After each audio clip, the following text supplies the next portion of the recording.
Am I doing it right? Am I doing enough? How much money do you spend? How much of your life do you give up doing that shit for? Do you sell your soul in order to go viral and let go of all your values and stuff just of the fact of going viral, or do you stay true to yourself? Why do we do these things to these countries that we really have no place being in the first place? And then you're taking resources out of there, and then if things go wrong for them, and then you send in the military, nothing seems to change. So keeps on repeating itself, and that's the weird part. Indeed, that's the saddening part. I thought that AI would replace doing the dishes instead of making a song, but now it's the other way around. I'm doing the dishes and AI is making a song. I think that's the bad thing about AI. I really wonder if AI is able to get that soul and just that hard work and dedication. Yeah. I honestly don't believe it. It's possible, but maybe it's too early to say that. Maybe in a couple of years we're gonna be like all singing on this AI song, like, this is the song, yeah.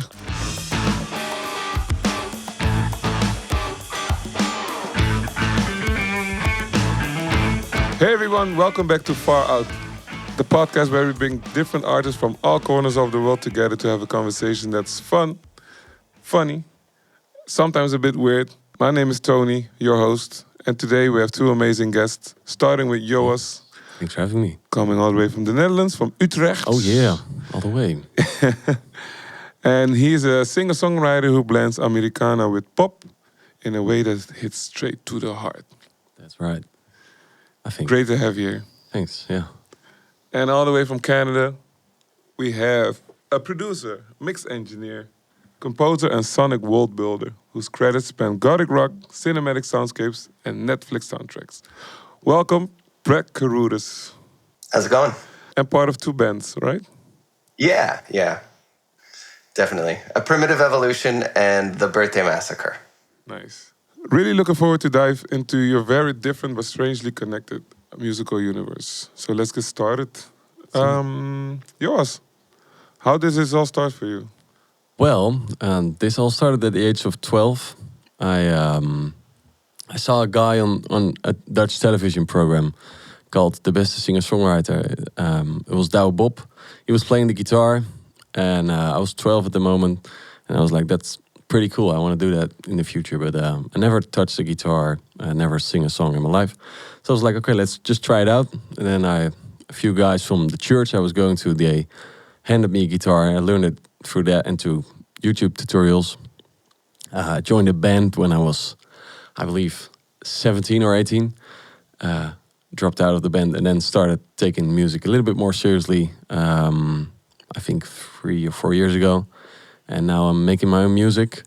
Took part of a contest and now we're here.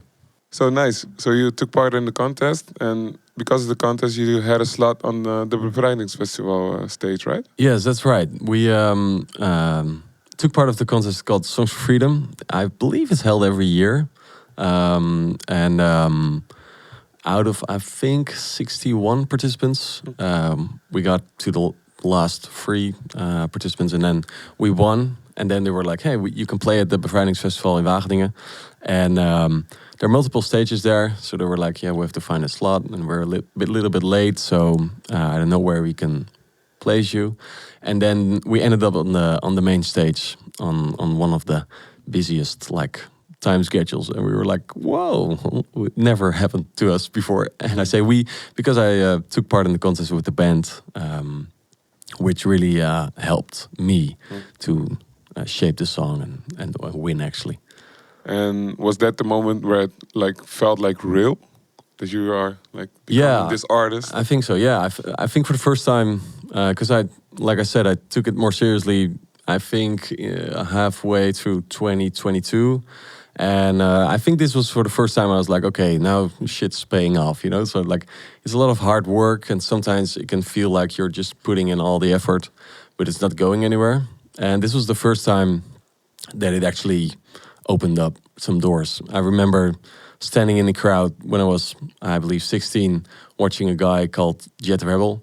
And the only thing that could cross my mind when I was watching him running around the stage in a dress, which was pretty cool. But I was like, oh man, I want to be on that stage one day. And then 8 years later, I was on the stage, which was unbelievable. Yeah. So it was like a full circle moment at the moment. Full circle. And here's the fun thing about it. The same guy, Jet Rebel, he actually helped arranging backing vocals on a song that we played during the festival as well, which was like another full circle moment for me. So because you didn't know him.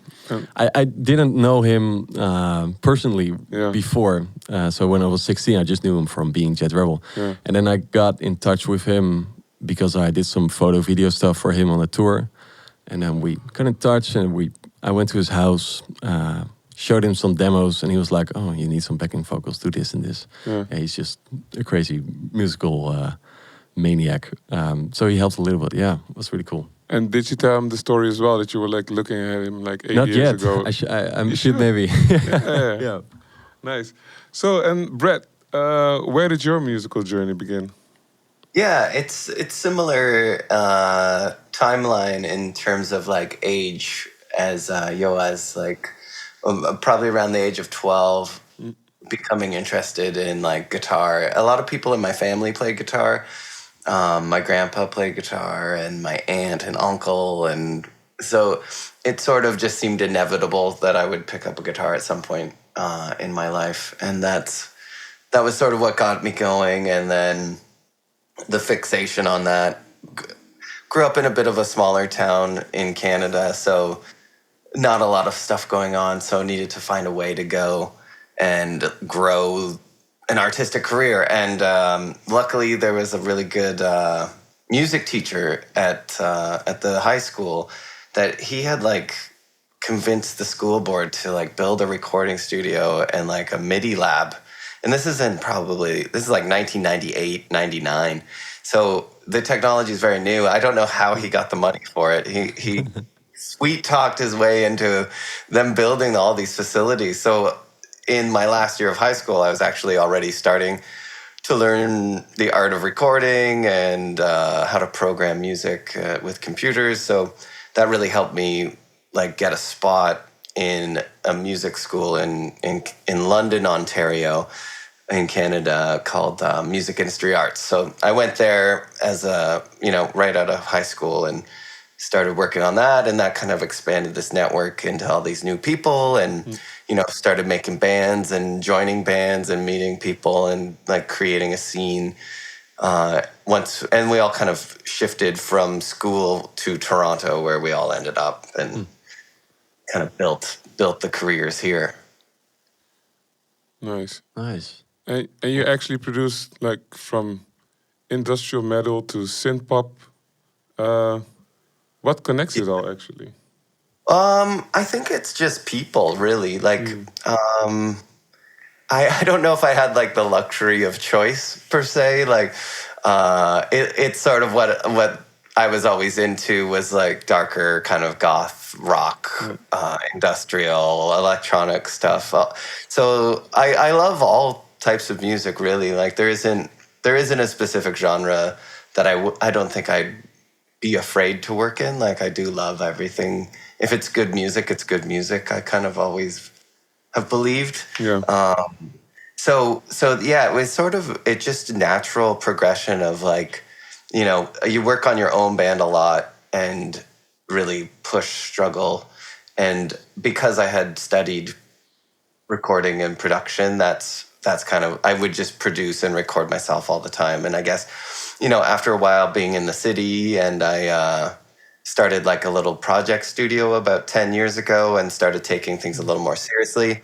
And then my friends who are all in bands in the same city were immediately like I'd love to record some stuff with you. And so that it just kind of branched out from there, and kind of who you know and who you like working with. And then somehow word of mouth keeps going, and more artists keep coming out of the woodwork. And it's been really like organic that way. And it's really nice. Yeah. Because Joash, did you grow up in Utrecht or? Yeah, in a small town called Woudenberg. It's close to... And did you also like move to Utrecht for a better chance in music? I think so, but I have to say, since I moved, most of my musical adventures just come from like more to a place called Veenendaal, where I also met the guys from our band. So yeah, I was hoping to move to Utrecht and open more doors, and I think sometimes it did. But I actually found the opposite happening for some reason. But yeah, who cares? Yeah, because I wonder, like, because we have a lot of people from, they kind of like move to bigger cities, and I wonder if that's always the thing that you need to like stay in the scene or get into a scene, or Yeah, Right.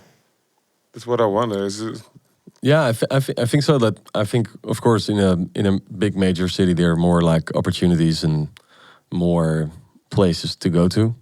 Also depends a bit on your personality. If you're really outgoing, wanting to meet people all the time, then yeah, the city is the best place to meet new people for sure.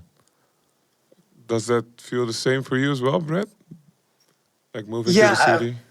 I would say so, especially because of a place like Canada where like the population is so condensed in like small areas here. Like everyone kind of lives along the border, and even our major cities are pretty far apart. Like, so you kind of have to go to like a hub if you want to like get involved with the music scene and things like that. And I feel like it was kind of like the only choice for me was Toronto because of where I was raised. And like maybe we could have stayed a little further out. Like if I could go back and redo it all again, like maybe I wouldn't have moved into the city, and like so it'd be easier to afford things, you know, like it's so expensive to live right downtown and everything. But at the same time, we kind of built our life here, and you know, that's also important. And I don't think it would be the same if we hadn't done all that stuff, like moved to the city and, you know, put up posters on all the telephone poles all night and, you know, did all kind of like the hustling and the laying out the groundwork and trying to make your own scene or get involved with the scene that exists already. Yeah. Awesome. Yeah. And do you remember your first like gig where you felt like, okay, this is really happening now? I'm like, Wow. I would say it was pretty young, like early in my career.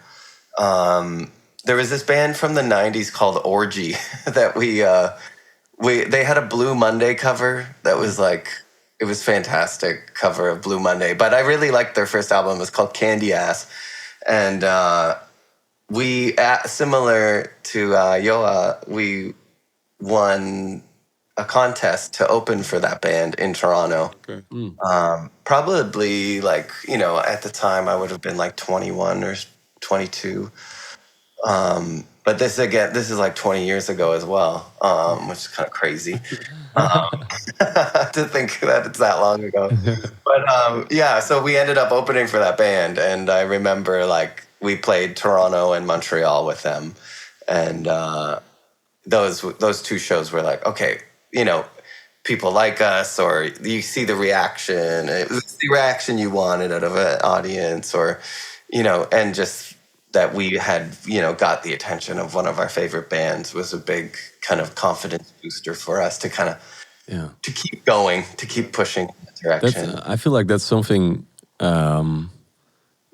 At some points, it's like moving from point A to B to C, and then you can dip if the points are too far apart from each other to get like a confidence boost to really start believing in yourself and the music again. That's why those things are so great. I can really relate to your story of like being recognized by a band that you look up to, and then opening for so cool. Absolutely, yeah. I think it's all about momentum indeed. But listening to your music, I felt, because I asked you the question, like, have you ever been to the States? Because I could really see the resemblance with, obviously music from the United States. And I think Nashville being like the temple for your music style. Is it something that you are like eager to explore as well? Like, or is it like, easy, I'm gonna... Yeah. I think it's a very interesting place to go and try to make a career.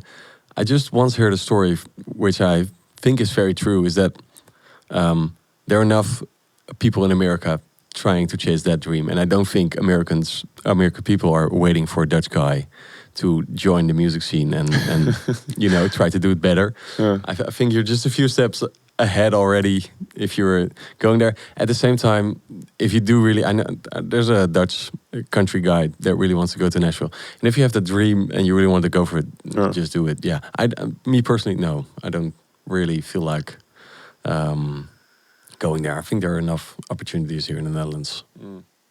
Would you say that it be the same for you as well, Brett, or do you feel like maybe I should like venture outside of Canada as well too?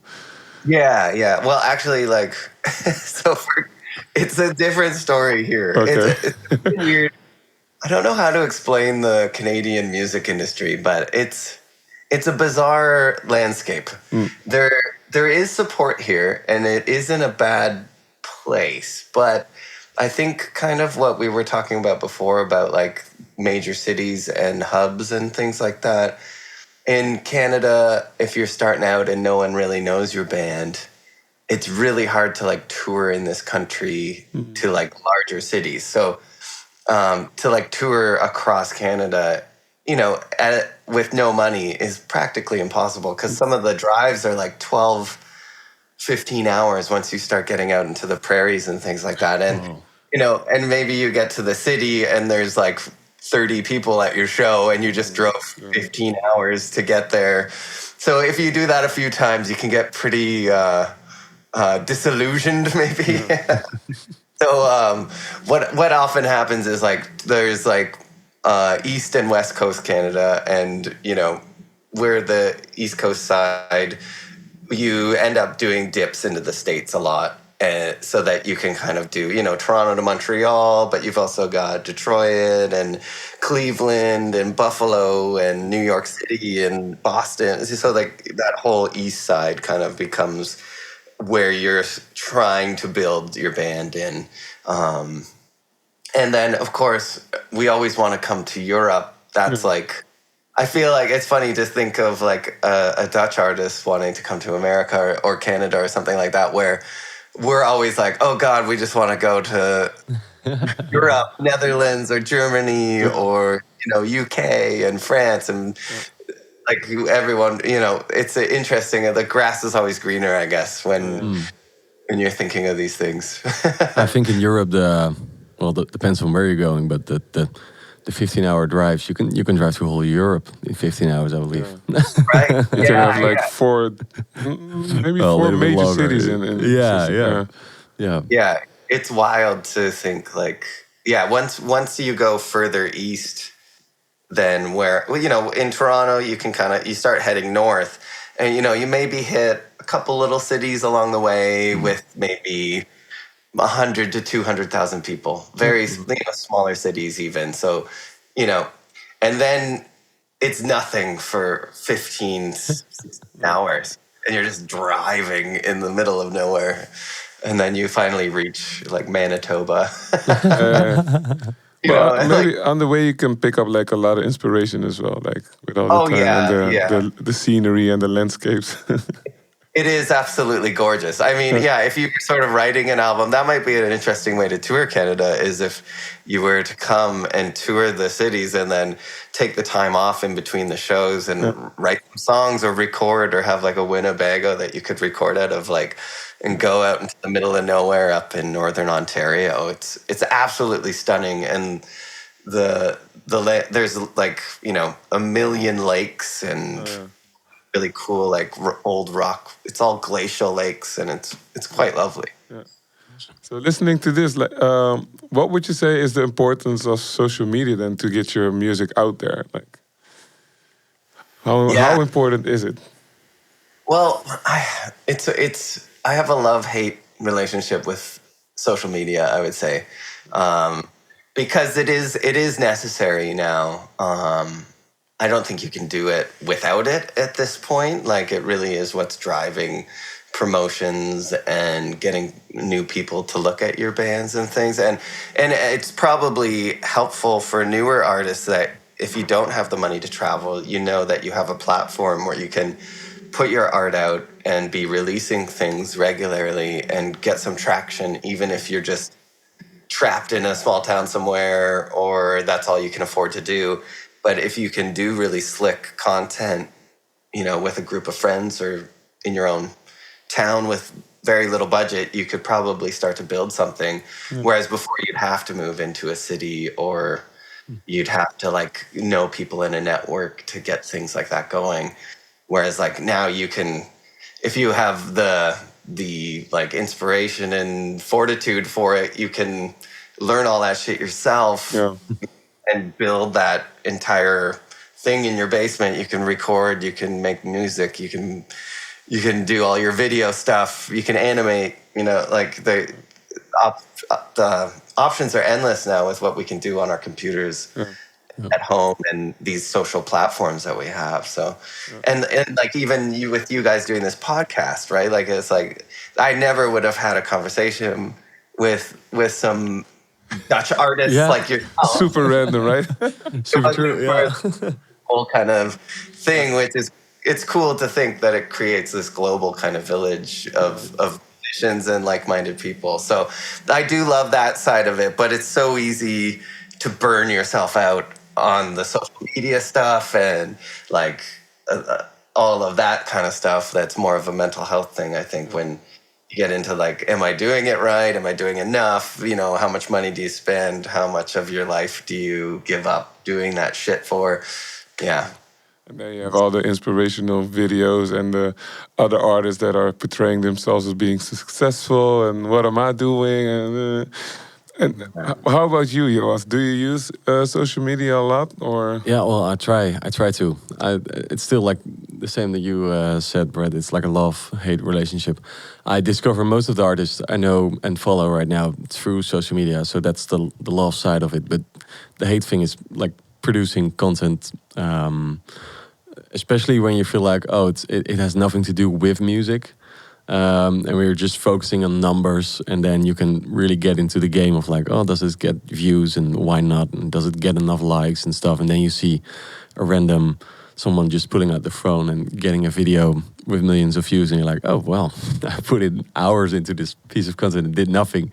And then someone pulls out a phone and it explodes. Yeah, it's just very hard for me especially, to combine it with just the pure joy of making music. I really like making music just on my own when no one is interrupting me, and when you can go on for hours and just get into such like a creative space.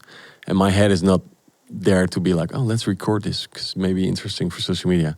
So yeah, it's difficult. I feel like I'm more like an artist and not a social media content creator. But I try to. Talking about creative spaces, how do you get yourself to like this creative space? I think it's a combination of putting yourself out there in like adventures. Stuff needs to happen so you can put it into songs. My work always starts with writing a song about things that happened. So I think the whole Liberation Festival did a lot for me, and I was really a lot of creativity came out of that because so much happened in such a short time. And then you have to also kind of force yourself into like, okay, let's start this day by writing a song. And if you haven't like a little thing or a little idea, then you just need to force yourself to finish it. Where first I would always write something down for like 2 to 3 sentences and then record it, and then nothing happened out of it. And now I try to finish the song, make a demo out of it, and then see if it's like something usable, yes or no. Talking about music, we're going to listen to your song Common Sense, the one that made you win the contest. Yeah. Could you tell a bit more about the song? Yeah, so we got asked to write a song about freedom, and that was all the things that we got, like just write a song about freedom and how you see it.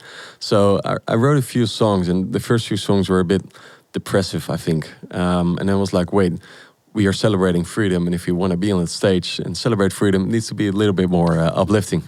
But I still wanted to get into that side of like, yeah, freedom is great, but it's not for everyone. So I think in the first verse, I really dive into the freedom that I have as a 25-year-old living in the Netherlands, being able to do basically anything I want inside of the rules. But and then the second verse goes much more in depth to people that are the same age as me, but are not allowed to just go outside, have a walk, or go to school, or vote on your favorite political party.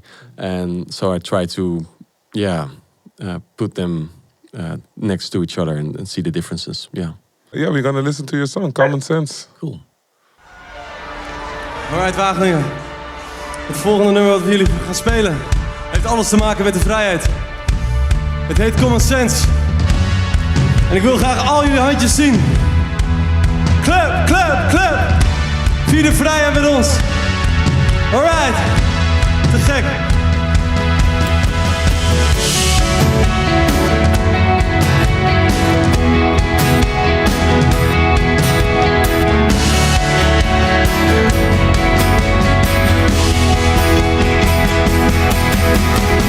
Can board a plane to the snowy summer.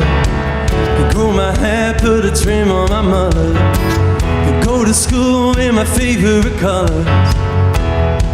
There's no need to look behind. Sad the news that I feel suppression. Cast my vote in a 4-year election. The love of God with no need for deception. Oh, isn't it common sense? Living freedom, living freedom. Oh, isn't it common sense? Living freedom, living freedom. Oh, isn't it common sense? Don't move for school if your land is suppressed. No voice to raise, only lies in the press. No room for skateboard tricks, collecting Lego bricks. There's no hope when your dream is declined. How to live if you're tied to a man that only thrives on behalf of your end, who lost his heart in the game of pretense. Oh, isn't it common sense? Living freedom, living freedom. Oh, isn't it common sense? Living freedom, living freedom.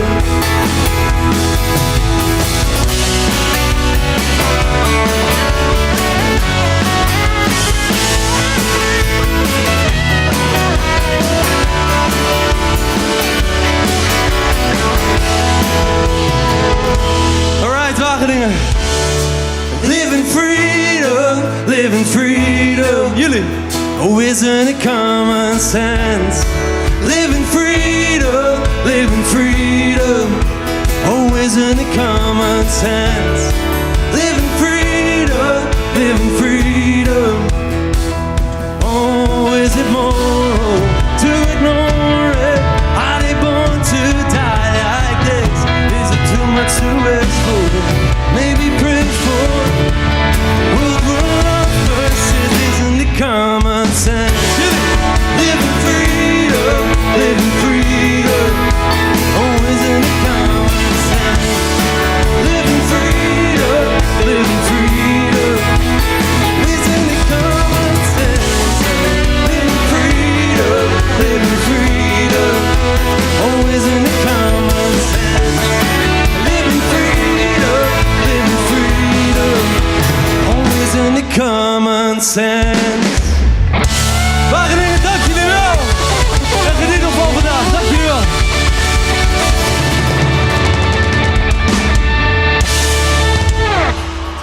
Dank jullie wel.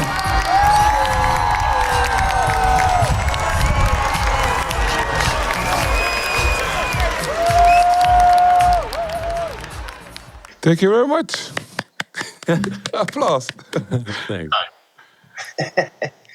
So this was to commemorate 80 years of freedom, independence.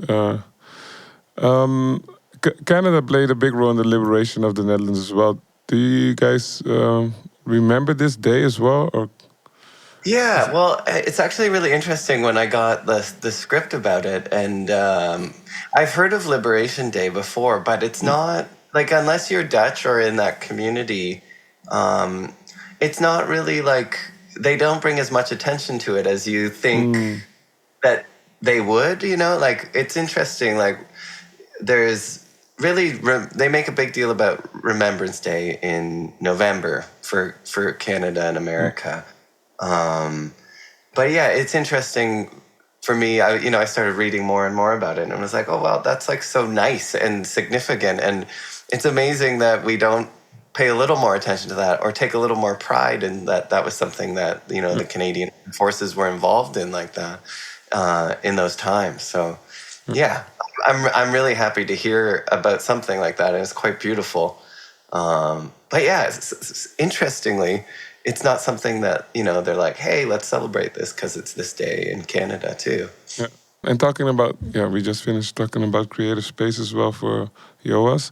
How do you get in the creative space? Because I think also the music you also make, it also lends itself to be like this reaction to the state of the world, actually, I feel like.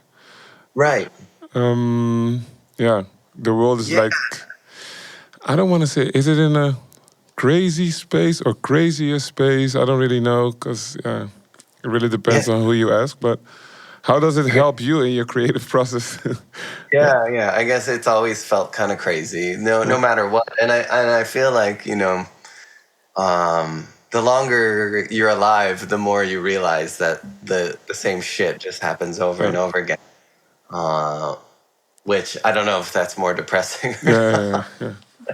Like, but I always used, I would say I always used music for myself as a bit of escapism in a lot of ways where it's something that like you needed to release, or a way to find peace, or a place to put like thoughts that you don't know how to deal with emotionally, or things like that. So a lot of the music I tend to write is either about like reactionary stuff, like kind of like standing up for individual rights, or kind of like fuck the man kind of mentality stuff, like corporate greed and all of those things. That's kind of things I explore more in my own like solo, or not solo project, but my a primitive evolution project, which is that's sort of what sets it apart, I guess, from where the Birthday Massacre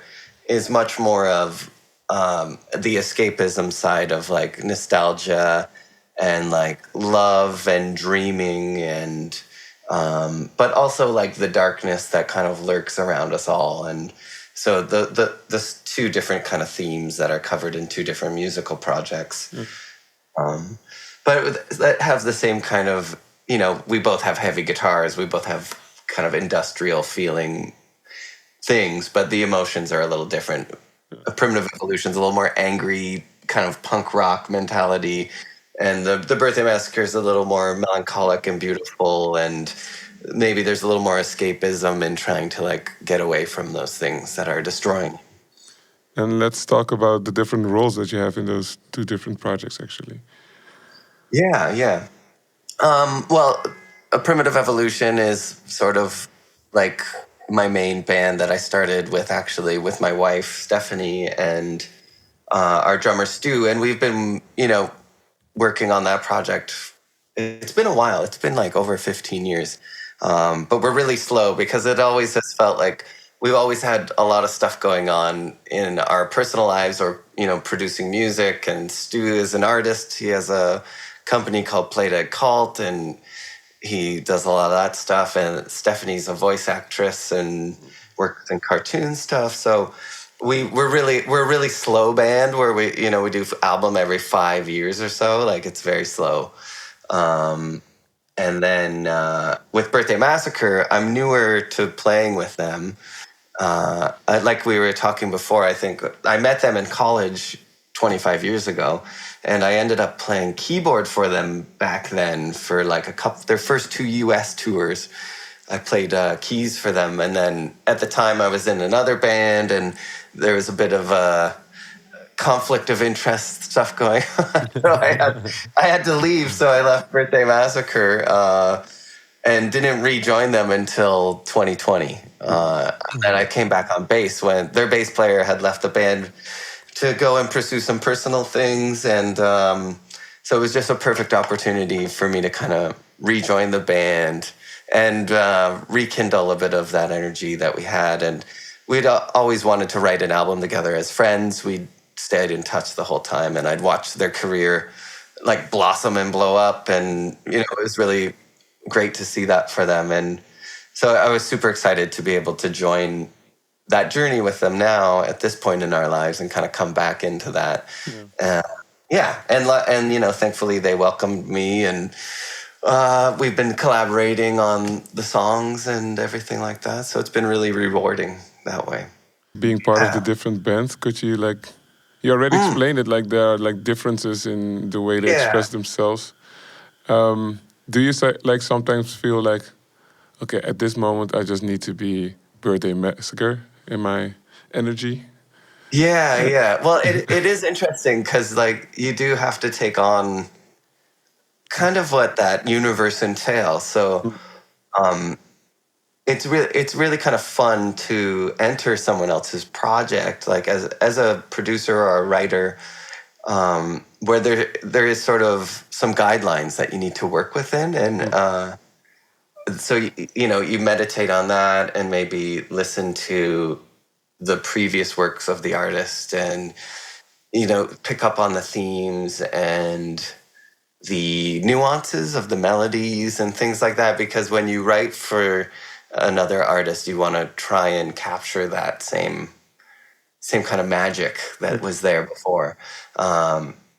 So it is a very different mindset when you're coming into something like that, where, as say, maybe if you're for singer-songwriter or for a Primitive Evolution, for myself, that's more of like my own emotional kind of vomit.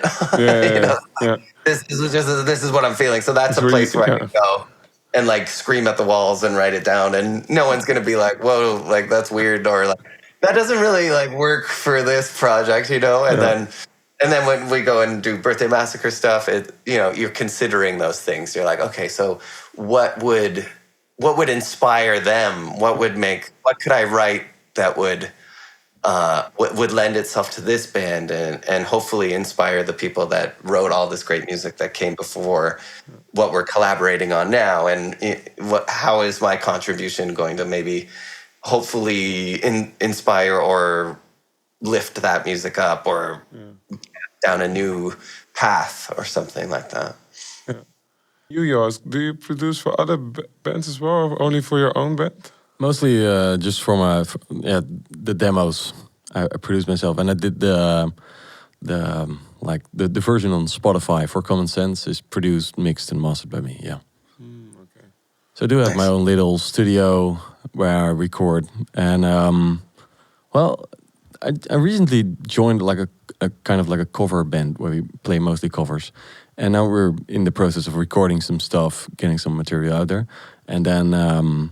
Since I have a little background in video, I also do the video and recording and mixing and stuff. Yeah. So you're self-taught on a lot of things, like you do video, music by yourself. Yeah, mostly, yeah. And self-taught, I think, is like a new way of learning just through YouTube. You can just learn a lot. Yeah, you have to do it by yourself, but it's so accessible, easy to learn things nowadays. Yeah. So I think it's time to go listen to music by you as well, Brett. This song is called Dead Skies by Primitive Evolution. I was wondering, how did you came up with the band name? Right. So I feel like this was I sort of regret it now because it's a hard band name to say. But our drummer, Stu, he had a whole concept. It was like a fever dream of his where he had the logo, the band name, and all of this stuff had come to him. And when Stephanie and I were playing in another band before that had recently broken up. And Stu, we were all friends in the Toronto kind of music scene. And Stu was like, okay, I know you guys just broke up with this band, but like, I got all these ideas, and like, this is the logo, and like, I got a band name, and the acronym for it is APE, and the name is a primitive evolution because like we're only a primitive evolution away from like an ape was, and what makes a human different than an animal and consciousness, and he had this whole diatribe, and we were like, okay, yeah, that sounds awesome. He really sold it to you at the moment, right? Yeah. In the moment, we were like, that's fucking awesome, yeah. Yeah. And then, like, 15 years later, you're like, man, our band name is really hard to say, especially if you don't speak English as like a first language. It's even more difficult. So it's kind of hilarious. We've always kind of struggled, but every time we go to rename it, we're like, we can't think of a better name, or it's taken. Every band name is taken. Yeah. So we're gonna listen to the song "Dead Skies." Could you expand a bit more on the song, or would you like for us to listen to it first and then? Well, it sort of does it either way is good. Like this song is something I wrote sort of as maybe a bit of a protest song about the repetition of war and greed in our world. It's not really even that there's a specific enemy anymore. It seems like everywhere you look, like there's some kind of battle over money or land or oil or some kind of bullshit that doesn't need to bring destruction with it. And so it's a song about kind of I don't know if it's just an anti-war song, really. I kind of like listening to a lot of like bands like Black Sabbath or some punk rock bands, or bands that have political undertones. I've never considered our band like a super political band, but that stuff has always sort of driven me.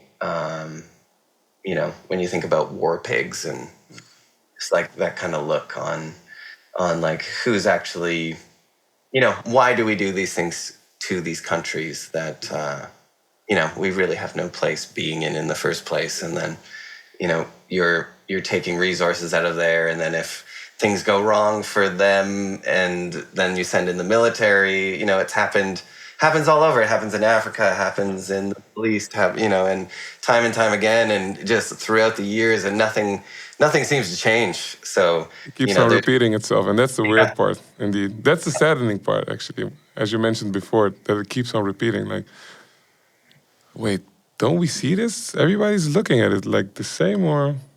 And the human connection is so important, and like as artists, I feel like there's a lot of empathy that we all feel, and it blows my mind that like we could even let things like this happen to communities, where I remember like at a young age, some of my teachers in school kind of introduced me to we would do a lot of fundraising for countries in Africa, and we had this one teacher, his name was Paul Delaney, and he was really a big advocate for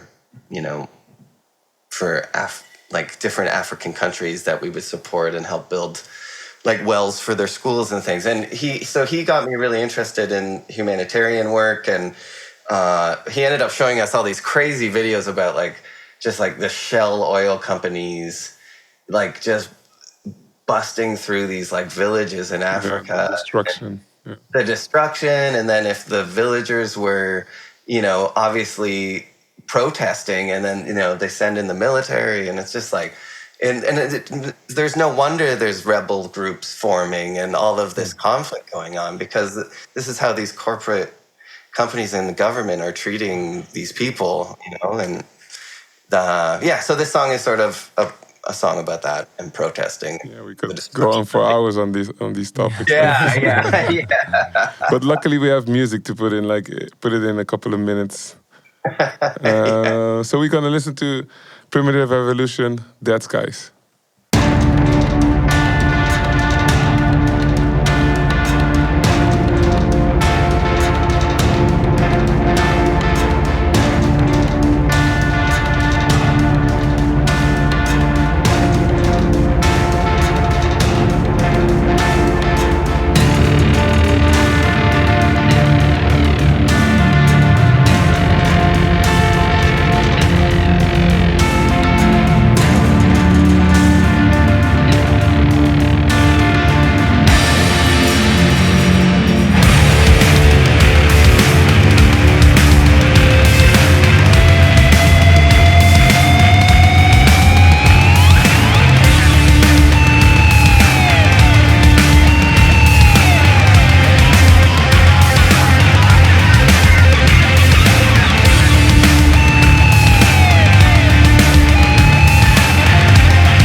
Nice. I really enjoy the production on the video.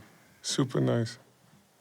Thanks. Yeah, our actually the guy who's playing keyboard for us now in that band, and he also is the keyboard player from the Birthday Massacre. He's been playing in a Primitive Evolution as well. So he edited and put together like all those old clips and made like the animations for the newspapers and stuff like that.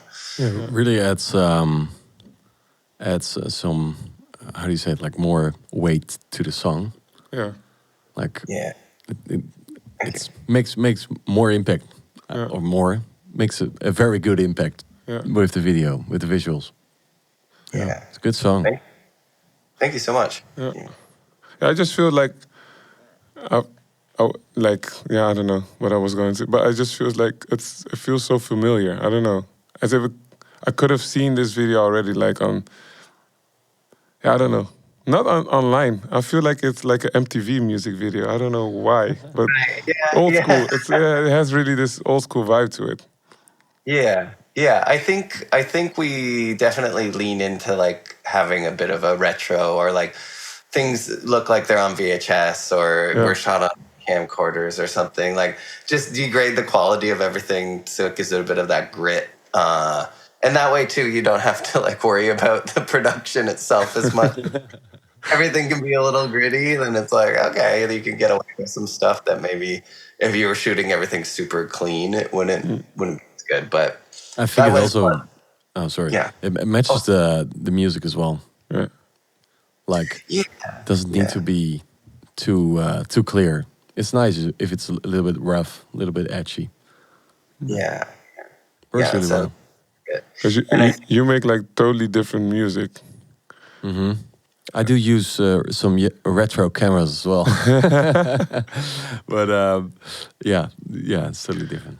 Because I always I'm not a musician. I love music, but if it's something like, if you see something like this, does it inspire you as well? Like, it would be cool to just be able to just make a song like this as well with my band. I think the thing that got me most hooked was the whole structure of a song.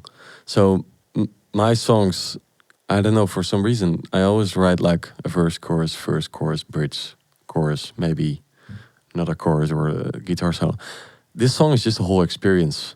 I didn't feel like there's like and I mean that in a good way, in a positive way. There's no structure to it. You're just traveling through a universe. And that's the cool thing about it. And I think that's something I'm trying to discover more lately, which this is really inspiring to see and to also hear, because it's just, the message is very clear, yet the song just goes everywhere, which is pretty cool. Right. Well, thank you. I appreciate that. I mean, I think that's like, there's merit in the classic song structure, right? Like it works for a reason, and it tells the story the way, like it's very familiar and comforting in a lot of ways sometimes. Like, and I'd say, half the songs I write fall into that same kind of thing where it's verse, chorus, bridge, chorus. Yeah. And you're good. And like, but every once in a while, if there's an opportunity to go on a tangent, or if a song lends itself to it, then like you've got to like go with it and really dig into it if you can find those little spots. And that's like a special song where it's like, okay, this one's whatever we want. It doesn't have to have a structure. And we had all these kind of little pieces of jams and things like that like, maybe I didn't know where this would go before, but this is the perfect spot where we just cut and then flip to this weird bass jam that we had. And, it can kind of go off into that. It's a little more progressive, I guess. And in producing music, would you say that you're, Brett, like you're more visual? I think it is intuitive more than anything. Like I like to think that the music will tell you what to do in a weird way, if that makes sense. Like if when you're working on a project or working with an artist, have a few meetings with them and live in it and try and envision what it is that you could do to maybe make the band sound better, or just elevate what already exists. Yeah, it's different with every artist. Like, because the artists you're working with too, if you're producing music, can also be at such different points in their path as well.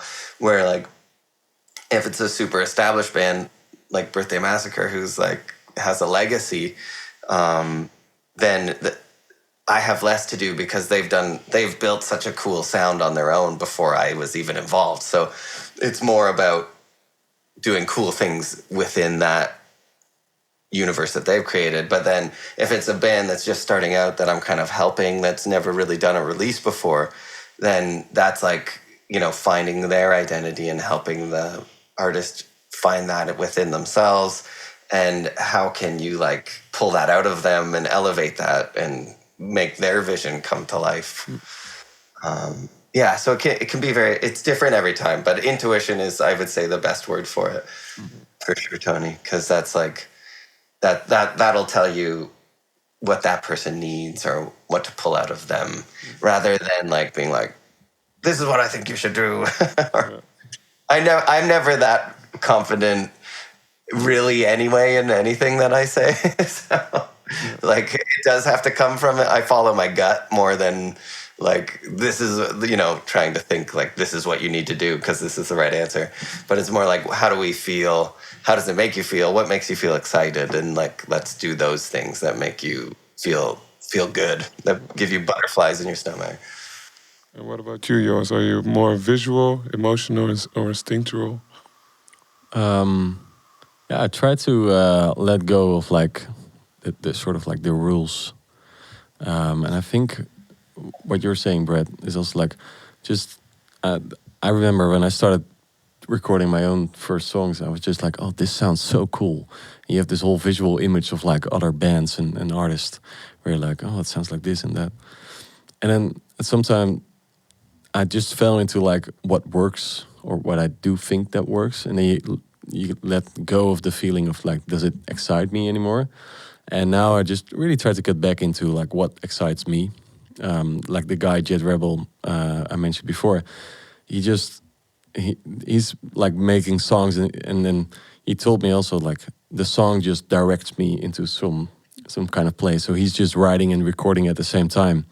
And then it's like, oh, do we need another verse or maybe another guitar solo for a minute, or just you know, and so all the rules that you made up in your head just fade away, and there comes a whole piece of art.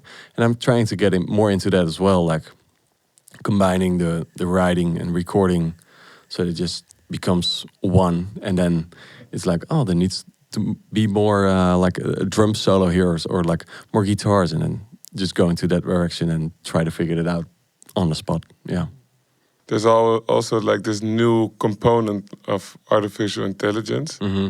I really wonder what's your vision on this thing. Yeah, I think it's really interesting. I saw this question popping up on my on like a Reddit sub, and there was one guy was answering like, I thought that AI would replace doing the dishes instead of making a song, but now it's the other way around. I'm doing the dishes and AI is making a song. I think that's the bad thing about AI, is like, it's great if it can help you make more music and get more creative.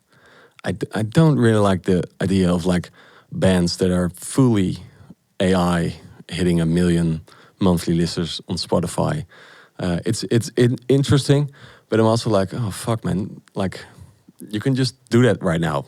You can go to some AI and you type in like, hey, make a country song about this and that, put in some lyric prompts, and you have a country song. Yeah. And the main like listener that it's not into music probably won't hear a difference. I think that's a bit like, disturbing thought. Is it concerning to you? Yeah, I think so. I just make music just out of joy, because I like it so much and I feel like I cannot live without it. So in that sense, I'm not too concerned for myself. I'll keep on making music. I do think that the whole like scene around music, for the people that don't make music, they are okay with maybe not, but some people are okay with what just works, and it's slightly, just very slowly, but it's shifting towards, because it's easier to make a song with AI. So why not? If it costs less money, then why don't promote artists that are just fully AI? If the listener doesn't care, and that's a little bit of a concerning thing for me. Yeah. And Brett, have you already made a song about like this topic, AI? Like, Yeah. I'm sure it's coming. Yeah, the next fuck AI. yeah. So, what are your That's thoughts a on great song title. Fuck AI. Yeah, we should make it. Yeah. I couldn't agree more with what Joash was saying. I think it's exactly the sentiment is like that. Why is AI making art when that's what's fun in this world, and that's why we were working so hard Yeah. to have more time to make art. But now, now if AI just takes over doing that for us, then sure, laying on the beach all day is great and everything, but I think like what drives a lot of artists is like we want to make money to support our art careers, and we want to make enough money to like be doing that all the time, and hopefully like enriching other people's lives or having connectivity with people. And I feel like music does that so well, and it can like create all these great memories and nostalgia, and that stays with you for your entire life and connects you to people you never thought you would. And then to think of like just entering chat prompts to create that song, and then that will be the song that people like have their first dance to. And it's just it seems so weird that a computer would create that for humans to do. Yeah. Rather than us giving ourselves, like that's something that we should give to ourselves as like a gift, like we share in this world together, these creations and this music that we can sing together. And if like the robots are making it for us, it definitely devalues it for me, for sure. Yeah. That's it. It also feels like a little bit of like cheating, because especially nowadays you can just make up any mistakes with like AI software and stuff. But learning an instrument is such like lots of time and hard work goes into it. And then when you see other people just making a song with AI, and it's like, hey, I made this song, and it gets a lot of listeners and people are really hooked to it. You're like, wait a minute, like how does that work, and why does it work? Especially that reason, like why, if I feel like everybody's kind of against the whole AI thing taking over, yet it's still so popular nowadays, of it becoming more popular. That's the whole weird thing. I think the people not making money from AI are against it, but the people making for sure. And I just wonder, because it may be a bit too early to say, but I really wonder if AI is able to create timeless music. Because like the time and effort that goes into producing a Thriller or a lot of great albums, I really wonder if AI is able to get that soul and just that hard work and dedication. And I honestly don't believe it. It's possible, but maybe it's too early to say that. Maybe in a couple of years we're gonna be like all singing on this AI song, like this is the song. Yeah, we went to prom, and I saw a video clip of Rick Rubin, I believe. He said it, I think, very well. He said like AI has no point of view, where humans have like a very unique point of view, where they can combine genres and then come up with a new point of view. AI doesn't have like AI can only exist because of other people putting in stuff. It cannot come up with something completely new. And that's what you're saying. Like, it probably, I hope, let's say, it's not in... Yeah. But let's hope it's not... It won't get there to make like timeless music, I have a question for you, Brett, because you've been in the music business way longer than I am. Especially on performing, and we were talking about AI. How do you see the future in live performances, and what makes you still chasing the live thing? Right. That's a good question. I don't know if it's just because I don't know it any better. You know what I mean? Like like that old school mentality of like just loving live music so much. And I do feel like it is, you can't like replicate the feeling of like seeing your favorite band in person with a group of people and everyone's like either singing along or like you're having that moment together and it's like a shared experience with all these other people. And on an emotional level, I love that for myself, like as a fan of music. And I feel like as a performer, like that is always the dragon that I'm chasing is performing for people and like creating that same thing for them that like artists that came before me gave to me and inspired me to do. Maybe I can like give that back, and it feeds me as well. Like, you know, you're feeding this soul or you know, whatever it is that's driving us to want to create this music and connect with people. It's definitely like once you're out there and you do the tours or play those bigger festivals to like a large audience, and it really creates a hunger within myself anyway to like wanna have more of that and wanna keep doing it. And it's really, I think, what kind of propels me forward a lot of times is remembering those feelings or having those connections with people. You said you were in the band for like 25 years, right? Or well, I've only been in Birthday Massacre for 5 years, but they've been going for 25, and then played in my other band for like 17 years, I think. Right. So, and all in varying capacities. Yeah. So with the Birthday Massacre, they played with some bigger crowds, and we've done some big festivals with them.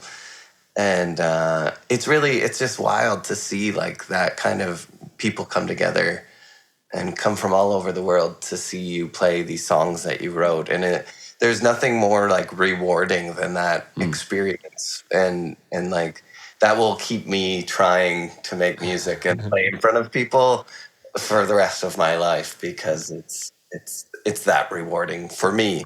Have you found a way to describe that feeling after 20 years of like performing in front of a big crowd? And Right, yeah. I don't know. I think like it really is magic. I don't know. Like that's kind of what it comes down to. It is like there's a bit of exhilaration, excitement, and it is magical. Like it's a different thing to see. And I guess like there is a like the rewarding aspect to it too, where you actually feel like that there's a point to what you're doing, or that even if you could connect to like 20 people that, you know, maybe understood your music or connected to it in their own way, it's just so rewarding to see that, because as an artist, I guess that's what you're kind of always after, or something. I don't know. For me, it is anyway. But so that it's that like that satisfaction of achieving a goal and feeling like you belong somewhere. Yeah. And what is it for you, performing? the same, especially on the Liberation Festival. It's like, whoa, there's a lot of people, and that's why I asked you, like, did you find a way to describe it? Because I couldn't find a way to, like, how do you describe this? It's like falling in love with someone for the first time. Like, yeah, I don't know. It's just very overwhelming and very fun at the same time. And there's also some I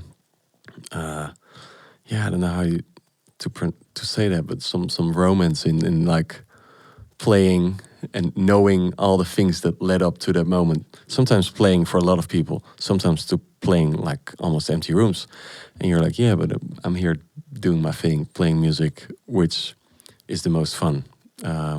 Which is, I don't know, it's a very chilling kind of feeling.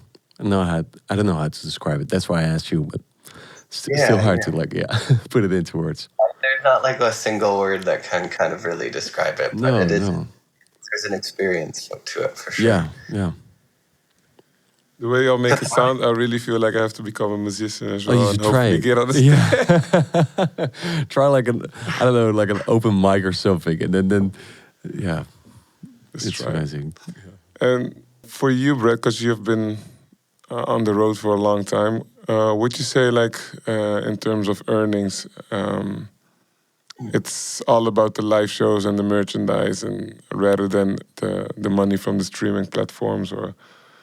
Yeah, yeah. Unfortunately, that's kind of the reality that we live in now is physical, whatever physical media you can do to kind of sell yourself, of which it's so funny because it's such an emotional thing we're talking about, and then you do need to make money from it. So like, how do you monetize these feelings?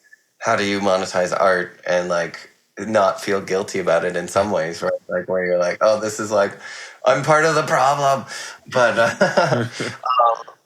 I think it is like touring is a great way to make money, but it's only if you kind of have the following. So it really is about like building that following, building relationships, I think is like probably the most important thing. And every great opportunity that I've had in my career has been because of like a really good relationship that I've cultivated with either another artist or friends, or even like fans of the band that have kind of followed through the whole career, and then they might get a job somewhere, and then they're like, hey, I got this cool gig, like, do you want to do music for this film because now I'm producing films? Or like all of these people you meet along the way can play significant roles in your career later.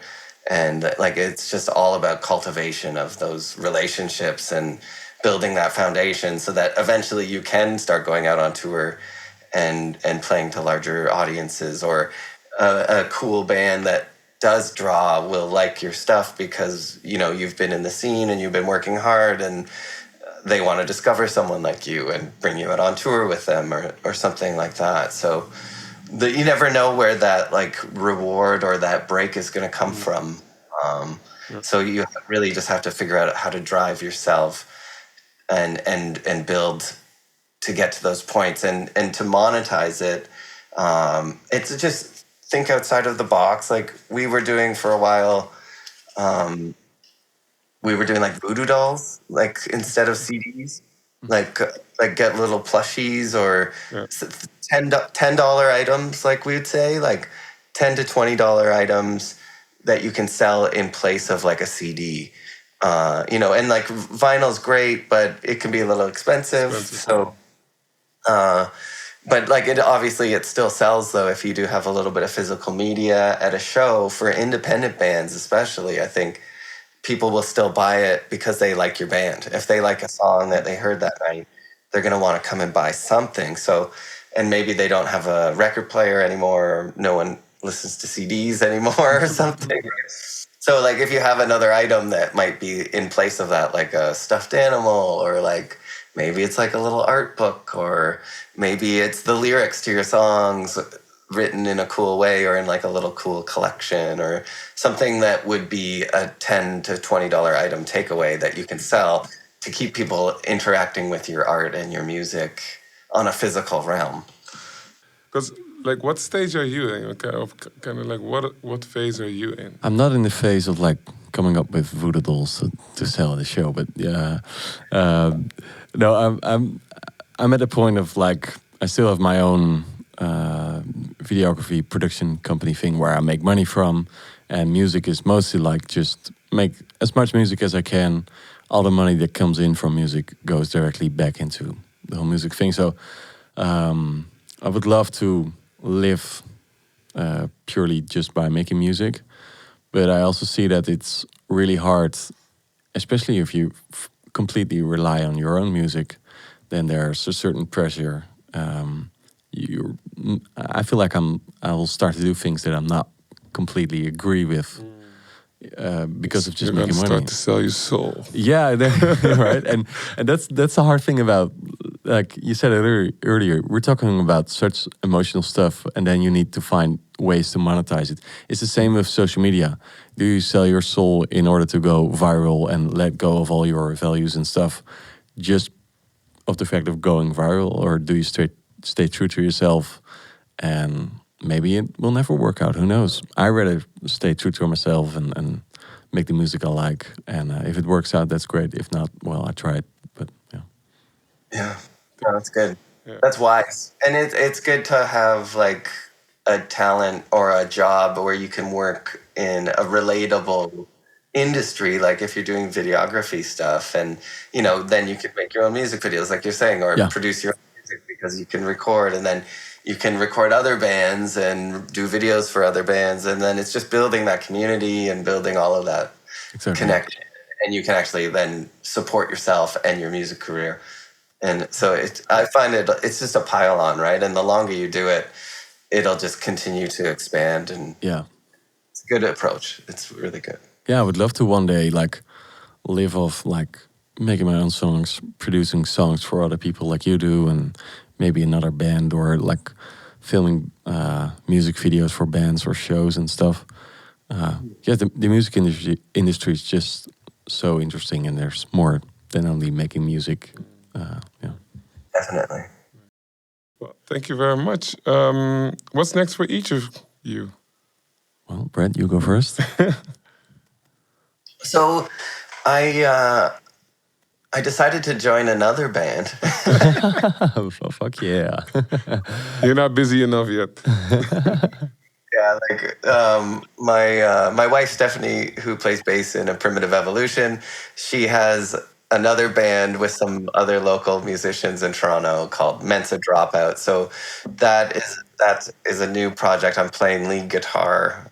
So I'm like, a little more wanking solo. So I take another role in this band, and then A Primitive Evolution. We have the Dead Skies video actually isn't out yet, so it's going to come out sometime in August, and that's edited by Owen McKinder, who is also playing keys for us and plays keys in Birthday Massacre as well. And so all these family affair kind of things, and then Birthday Massacre hits the road in October in United Kingdom. So there's like just thing after thing. Yeah. Cool. Do we get a sponsored trip to the UK? Because yeah. VIP seats. I wish I had that kind of money to fly you guys. No, it's not to you. This is to like our sponsors for this episode. Like, hey, put your money where your mouth is. Yeah. It's all about making connections, right? So Yeah, we can have a little like a podcast before one of the shows or something. maybe a jam session cool. like with you and Joash as well. Combining the genres, Crossovers. Yeah. Actually, cool, like some like kind of goth country crossover stuff. That could be. That's pretty that would interesting. be a cool genre that really hasn't been overly explored, I don't think. Maybe we're onto something. That's true. Who knows? Cool. So what about you, Joash? I just finished recording 3 new songs, which we are. I'm releasing the first single on the 15th of August, and that's the song that I wrote after going on like a little writing trip, and I came back home with like maybe 1 chorus of a song and 0 demos, and I was like, okay, I'm going away for a week and putting out as much as I can, but it just didn't work out. And then I met the Jet Rebel, and he really inspired me to get back into like a creative process. And I showed him the demo of the song that's coming out on the 15th of August. It's called Won't Let It Get Along, and it's about a song about the thoughts that get along of like, okay, maybe quit, because after the writing trip I was like, yeah, if I cannot put myself out to writing a song in a whole week, why even try this as a career? And then he came up with the backing vocals. Then I went on to play the Liberation Festival, and it all came like full circle. I was like, wow, this song, the embodiment of like push through it, keep on going even though it's really hard, which has some like backing vocals arrangement by a guy that I'm really looking up to, and which I saw perform when I was 16. yeah, it was just a really cool full circle moment for me, and that's why I also thought like, out of those 3 songs, let's put that one as first because of the message. Where can we follow your journey? I mean, you have like 3 bands, so you have like a lot of different platforms. Actually, yeah. If you want to follow my personal Instagram, it's Brett is a ghost is my main one. And Great. that'll link you into the whole world of all the bands that I do and all of my crap. Yeah. So, Also, yeah, I'm mainly on Instagram as well. It's Joas_JKI. well, thank you very much. I would like to thank you all for the inspiring conversation. I really had a lot of fun. Yeah. I learned a lot because of you as well. And I might go to an open mic and try to start singing. We'll be there. Maybe from a Zoom call. Yeah, let me know if I can get sponsorship. yeah, definitely. I'll be there. Well, thank you for your openness and kindness. I really enjoyed having you all at the Far Out podcast. Yeah, thanks for asking great questions. Oh, well, thank you. Oh, that's nice. That's a great conversation. It's wonderful to meet both of you. It's really great. Yeah, it was really nice as well to meet you, Brett, and hear your stories and get even though the genres may be different from each other, still have a lot of things that we can relate to. Absolutely, yeah. I think that's something that all artists, we don't really get enough time to talk to other artists about stuff like this. And all of those, like, we're all experiencing the same hardships, and we're all doubting ourselves the same, and we all want to quit all the time. So, like, it's an important message. And I think that's a really great song and a wonderful way to start your kind of next release plan is with the kind of message like that. Like, don't give up on yourself and don't give up on your art. And that's great. I really like that. Thanks, man. I think these are nice words to close with. I would like to thank Joas, Brett. I would like to thank you, the viewers as well. And if you like the stories and the conversation, this is Far Out Podcast. I'm your host, Tony. Feel free to follow the podcast. And we hope to see you next time as well. We're going to have a lot of great episodes lined up for you as well. Special shout out to the sponsors. We have V-Fonds, Stichting Gilles Hondius Foundation, Gemeente Apeldoorn, Stichting Frequency, and obviously the guys from the studio, Mojo Dojo. Thank you very much, and until next time, keep listening, keep creating, and keep it far out. Peace!